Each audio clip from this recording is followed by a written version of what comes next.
Une table ronde consacrée à un essai de bilan du mouvement culturel alsacien, allerdings un bilan critique du mouvement culturel des années 1970 à peu près 2000, hein, je vous en parlerai tout à l'heure.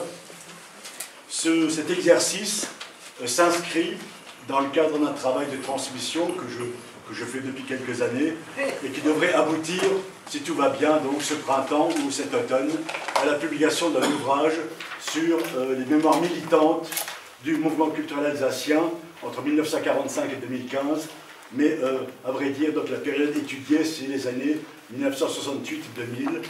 Pour comprendre ces années, il faut bien sûr évoquer ce qu'il y avait avant, les années 45-68. Ce sera l'objet d'un prologue, et aussi donc, puisque l'histoire est trop récente pour en parler aujourd'hui, disons dans les années 2015, il y aura donc un épilogue qui évoquera, qui posera des repères, des perspectives, donc après 2015, voilà. Alors, un petit mot sur cet ouvrage. L'objet de cet ouvrage est de raconter l'histoire du mouvement culturel alsacien, mais uniquement donc porté d'un point de vue critique, porté par des acteurs militants, par des auteurs engagés, par des œuvres critiques. Donc je ne raconte pas l'histoire du mouvement culturel, ou l'histoire littéraire et culturelle.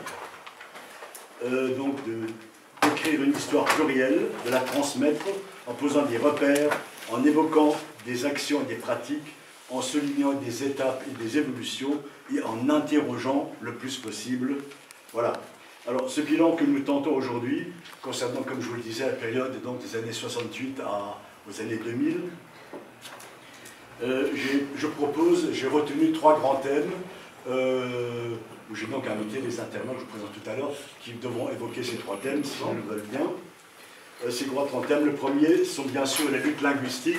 Vous savez que ces luttes linguistiques, c'est le sujet central du mouvement culturel de cette époque-là et jusqu'à aujourd'hui, et que ces luttes linguistiques sont principalement portées par le cercle René Chiqueleux, Culture Bilinguisme aujourd'hui.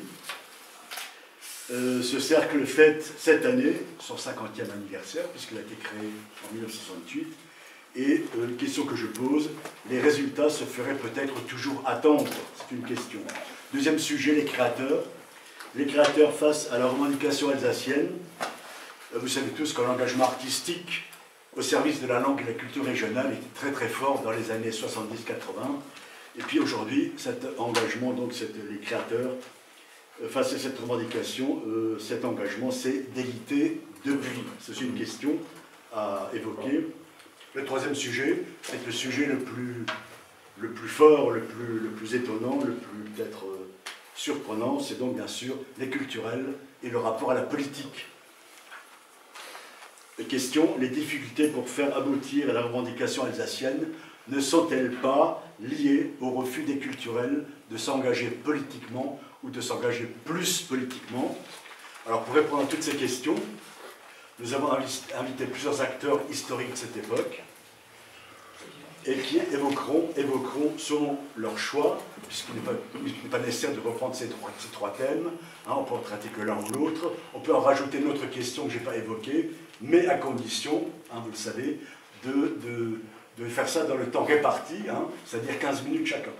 Hein. Et s'il y a des choses à évoquer, par la suite, le débat avec la salle aura lieu donc après vos interventions. On pourra donc rattraper des choses ou évoquer des choses, d'autres questions que bien sûr la salle ici présente poseront. Je vous propose le calendrier horaire suivant. Dans un premier temps, donc, nos 5 intervenants, 15 minutes chacun, ce qui fait à peu près 1h15. Dans un deuxième temps, le débat avec la salle. J'ai apporté mon 9 minutes.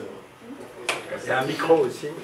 Dans un dernier point, donc un dernier moment de cette rencontre, j'ai demandé à Jean-Marie Berling d'esquisser quelques perspectives pour aujourd'hui par rapport à ce cher passé. Je vous présente brièvement nos invités. Pierre Klein, tout d'abord, ancien président du cercle René Chiqueleux, ancien fondateur de l'association Unsere Gerechtigkeit, aujourd'hui préside le mouvement ICA, Initiative Citoyenne Alsacienne. Et la Fédération Alsace Bilingue. Et la Fédération Alsace Bilingue, et c'est aussi un ancien membre de la commission SGEN, CFDT, LCO, Langue et Culture Opprimée. Il y en a encore beaucoup plus. Voilà. Pierre Klein,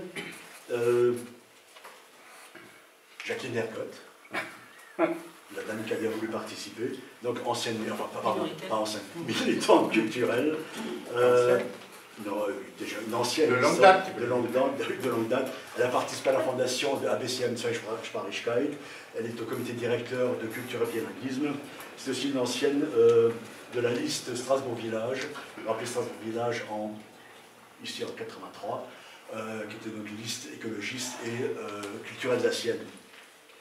Donc Jacqueline Hergott, Bernard Schwengler, à côté de Jacqueline, qui est un essayiste, qui a écrit plusieurs ouvrages sur l'identité alsacienne, sociologue, je ne sais pas très bien, historien, sociologue, hein, et je peux aussi le dire, ancien militant autonomiste. Cela fait partie de notre histoire également. Jean-Claude Richez, historien, membre d'Unsere-Gerechtigkeit, membre de l'atelier alsacien, présent sur la liste Strasbourg Village en 83, mais aussi présent sur la liste socialiste en 89.